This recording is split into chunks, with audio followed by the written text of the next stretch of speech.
Welcome to the deep dive. Today we're moving on from Abraham, the founding father figure. That's right. We're jumping headfirst into the next generation. Genesis chapters 25 through 28. Isaac's sons, Esau and Jacob. And it's quite a story. Really pivotal stuff. It absolutely is. This feels like the bridge, doesn't it? Moving from the initial promise to how it actually starts playing out through, well, some pretty intense family drama. Intense is the word. Yeah. So our mission today, for you listening, is to really dig into these chapters and understand how this very human, very messy story actually introduces foundational ideas for Israel's identity. We're talking rivalry, deception. Oh, yeah. Lots of questionable choices. But that's sort of the point, isn't it? Exactly, how destiny gets forged in that fire. Well, these chapters, they really lay the groundwork. You've got the birth of the twins, Esau and Jacob, already rivals. Then there's the whole business with the blessing. Ah, the blessing. We have to get into that. Definitely. How it's secured through, frankly, trickery. And then Jacob's flight, that famous dream of Bethel. All through this, you see these recurring themes popping up again and again. Birthright, blessing, deception, this idea of divine election, and even how certain places become sacred. It's all packed in here. Okay, so let's unpack it. Maybe start with the context. Where and when are we, roughly? What's the social setting? Good place to start. We're generally looking at the Middle Bronze Age. So think maybe 2000 down to 1500 BCE, somewhere in that range. Okay. And the picture is, semi-nomadic life, large households, clans moving with their livestock. Wealth is livestock. Alliances are key. And primogeniture, the firstborn son, getting the main inheritance and the authority, that's the norm. It's about stability. Right, the expected way of doing things. And the story kicks off with a familiar theme. Rebecca is barren, just like Sarah before her. Exactly. Echoes of the past. But then, boom, twins. And the tension starts immediately. Even in the womb, she feels them struggling. Yeah, the text says she asks God, why is this happening to me? And God's answer is crucial. It sets everything in motion. 2 nations are in your womb. The older shall serve the younger. Right there, before they're even born. Wow. So divine intervention, flipping the script on primogeniture from the get-go. Precisely. It's divine election overriding human custom. God's choice, not birth order, is what matters for this lineage. It's established up front. And then they're born, and their descriptions are like night and day. Esau, the skillful hunter, a man of the field. Mr. Outdoors. The rugged type, yeah. And Jacob, a quiet man, dwelling in tents, more of an inside guy. Polar opposites. And this difference plays out immediately in that famous incident, the stew. Ah, yes, the lentil stew. Esau comes in famished from hunting, and Jacob? Jacob makes him an offer. An offer Esau can't refuse, apparently. He trades his Bekorah, his birthright, for a bowl of stew. Just like that. It seems almost trivial, doesn't it? Trading something so significant for a meal. It does, and that's key. We often just think, oh, he sold his inheritance, the money. But the Bekorah, it was so much more in that world. Okay, tell us more. What did it really entail? Well, yes, it likely included a double portion of the material wealth. But critically, it also meant leadership of the clan, headship in religious matters, the cultic responsibilities, and carrying forward that covenantal responsibility, the promise made to Abraham. So Esau wasn't just giving up cash. He was giving up everything. Leadership, spiritual legacy. Essentially, yes. He traded the whole package, the spiritual and leadership baton, because he was hungry right now. Yeah. The narrative paints him as incredibly short-sighted. He despises his birthright, the text says. That word despises is strong. It sort of provides the justification for the reversal, doesn't it? For God's choice. It functions that way in the story, certainly. It gives a kind of narrative rationale for why the divinely chosen younger son ends up on top. Esau is shown as someone who just doesn't value the sacred, the long-term promise. Now, stepping back a bit, you mentioned this is foundational, but this idea of twin rivalry or the younger sibling somehow overtaking the older one, was that a unique idea in Genesis? Oh, not at all. That's right. It's really interesting when you look at the wider ancient Near East.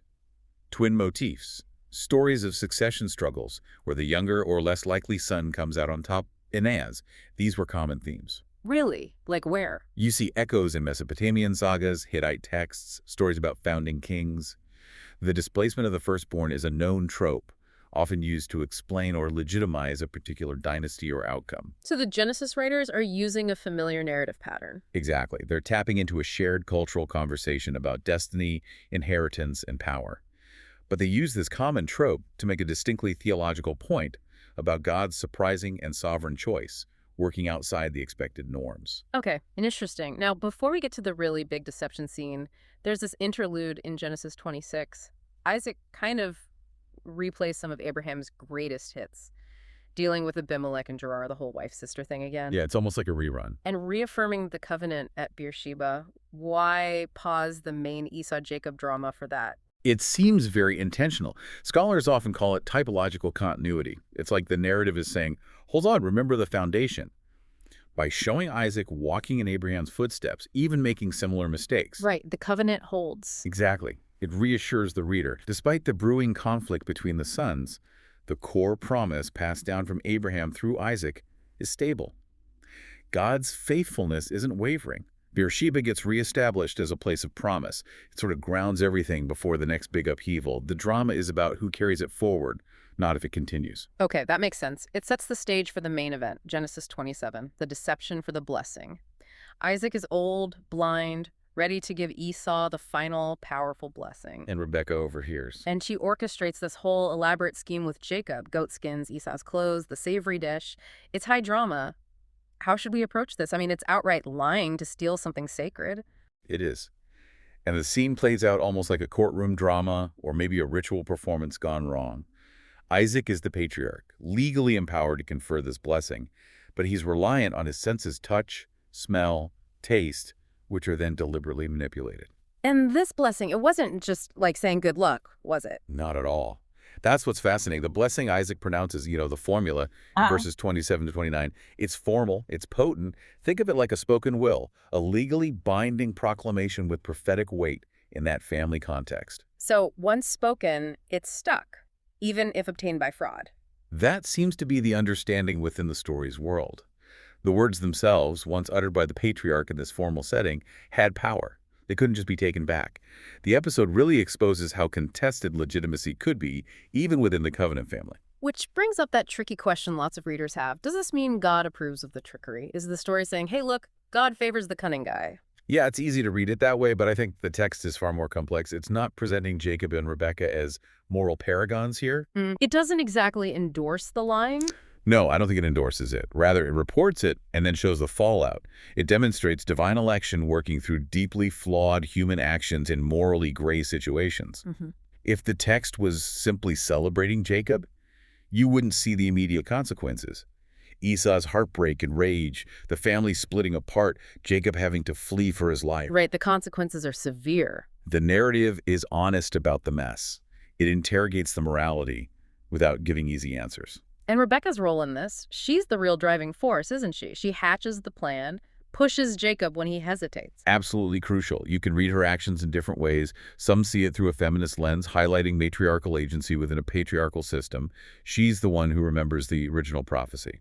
That the older would serve the younger. Right, so maybe she sees herself as ensuring God's stated will comes to pass, even if it requires some strategic maneuvering.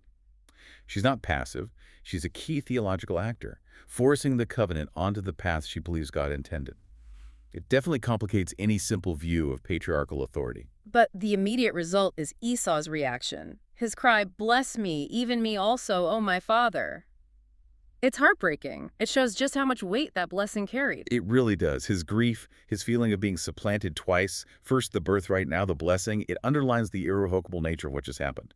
The words had power, and their theft reshaped destinies. Those spoken words lock in the future relationship between the brothers and the nations they represent. So the price of getting the blessing this way is immediate exile, basically. Jacob has to run. He does. He flees Esau's understandable fury, heading towards Haran, back to the ancestral homeland. And it's on this journey, alone and vulnerable, that we get the next major turning point. Bethel, the dream. The dream at Bethel, yes. Genesis 28. Jacob lies down, uses a stone for a pillow. He's really roughing it. And he has this incredible vision. The stairway to heaven. Stairway, or ladder, reaching from earth to heaven with angels going up and down. And critically, God stands beside him or above it and speaks directly to him. And what does God say? God essentially reaffirms the whole Abrahamic promised land, numerous descendants, being a blessing to all nations directly to Jacob. Wow. So even though Jacob is on the run, a fugitive who got here through deceit, God doubles down on the promise with him. Exactly. It's a powerful theological statement. God's commitment, God's election, isn't dependent on Jacob's moral perfection. It persists. Despite the human messiness, the lies, the family breakdown, Jacob is moving from just being the clever survivor to being the confirmed bearer of the covenant promise, directly endorsed by God. And that image of the stairway, what's the significance there? Such a famous image. It evokes mediation, connection between the divine and human realms. It's like a visual representation of access, of God reaching down, and humanity being able to reach up.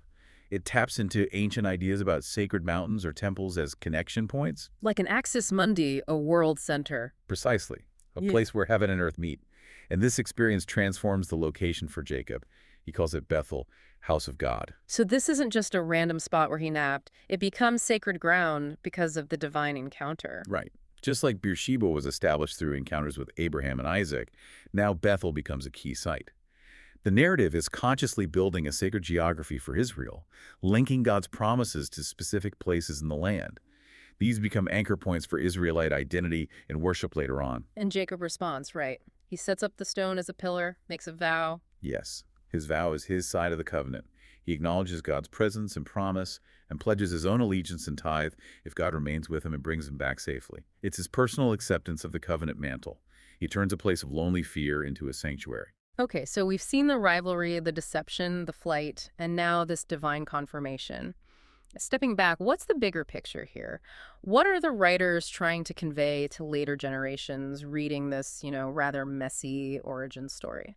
Well, I think primarily it functions as theological teaching or pedagogy. The core lesson seems to be that God's big covenant plan moves forward. It endures even through human weakness, mistakes, and moral ambiguity. So God's purpose isn't derailed by flawed people.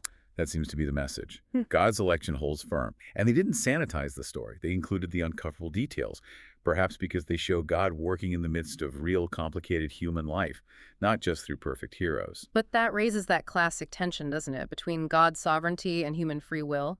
If God had already decreed the older would serve the younger, why did Rebekah and Jacob even need to scheme and lie? Did their actions matter? That's the million-dollar question, isn't it? And the text doesn't resolve it easily. It holds that tension. It's not presenting a kind of fatalism where human actions are irrelevant. It's more dynamic. Yes, it seems to portray a dynamic interplay. God's overarching purpose, God's call on Jacob, exists right alongside genuine human choices, choices that have real consequences, both good and bad.